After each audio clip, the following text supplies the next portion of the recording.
दोस्तों, हमारे नए नए वीडियो गीत देखने के लिए हमारे YouTube चैनल को सब्सक्राइब करें और न्यू अप टू डेट्स जानने के लिए बेल आइकन को क्लिक करें।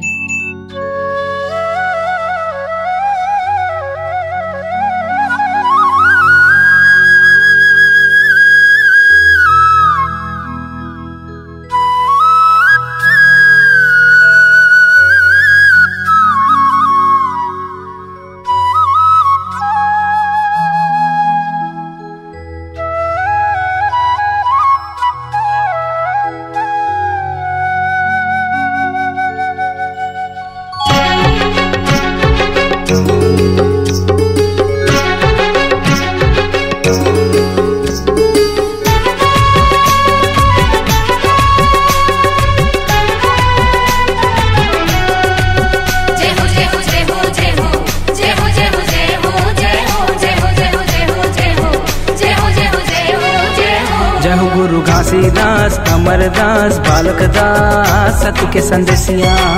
जय हो गुरु घासीदास अमरदास बालक दास सत्य के संदेशिया।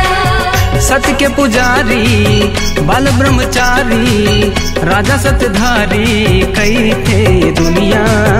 जय हो जय हो जय हो जय हो गुरु घासीदास अमरदास बालक दास सत्य के संदेशिया।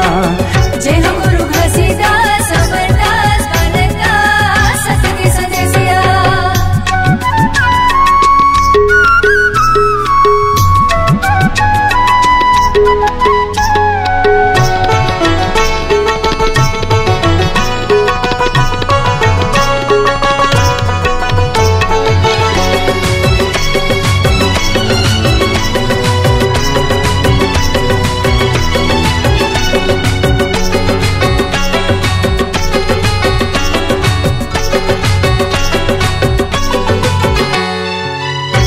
घासीदास बाबा दुनिया में आए 52 लाख हंसा तारे सतलो भेजाए।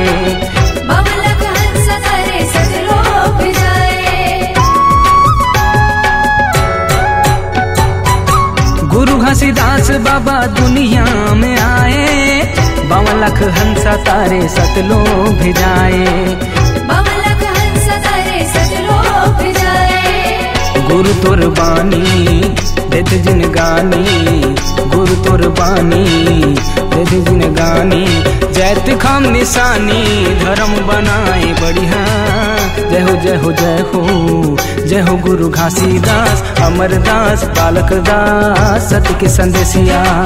जय हो गुरु घासीदास अमरदास बालक दास सत्य के संदेशिया।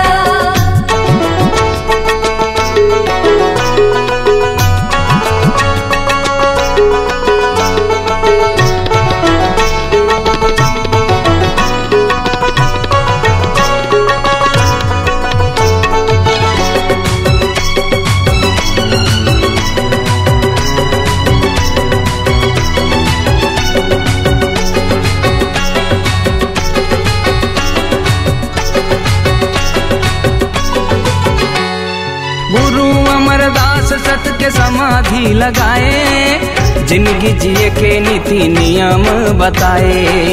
जिंदगी जिए के नीति नियम बताए। गुरु अमरदास सत्य के समाधि लगाए जिंदगी जिए के नीति नियम बताए। जिंदगी जिए के नीति नियम बताए। रहु स्वाभिमानी नहीं होए कबू हानि। रहु स्वाभिमानी नहीं होए कबू हानि। सुन लो जी प्राणी खानो तुम क्रिया। जय हो जय हो जय हो जय हो गुरु घासीदास अमरदास बालक दास सत्य के संदेशिया। जय हो गुरु घासीदास अमरदास बालक दास सत्य के संदेशिया।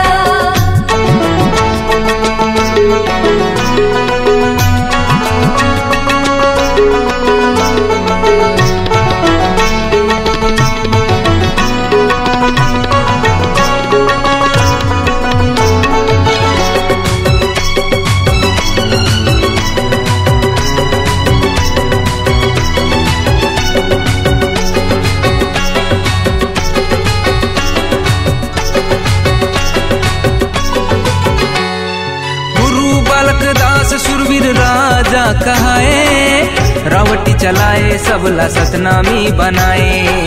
रावटी चलाए सबला सतनामी बनाए। गुरु बालक दास सुरवीर राजा कहाए, रावटी चलाए सबला सतनामी बनाए। रावटी चलाए सबला सतनामी बनाए। वीर बलिदानी राजा स्वाभिमानी, वीर बलिदानी राजा स्वाभिमानी, धन है दिन गानी सत्य के खातिर लड़िया। जय हो जय हो जय हो जय हो गुरु घासीदास, अमरदास बालक दास सत्य के संदेशिया। जय हो गुरु घासीदास, अमरदास बालक दास सत्य के संदेशिया। सत्य के पुजारी बाल ब्रह्मचारी, राजा सत्यधारी कई थे ये दुनिया। जय हो जय हो जय हो जय हो गुरु घासीदास, अमरदास बालक दास सत्य के संदेशिया। जय हो गुरु घासीदास, अमरदास बालक दास सत्य के संदेशिया। जय हो गुरु घासीदास, अमरदास बालक दास सत्य के संदेशिया। C-Log Digital Recording Studio, Cordoba. Contact number 9907119215.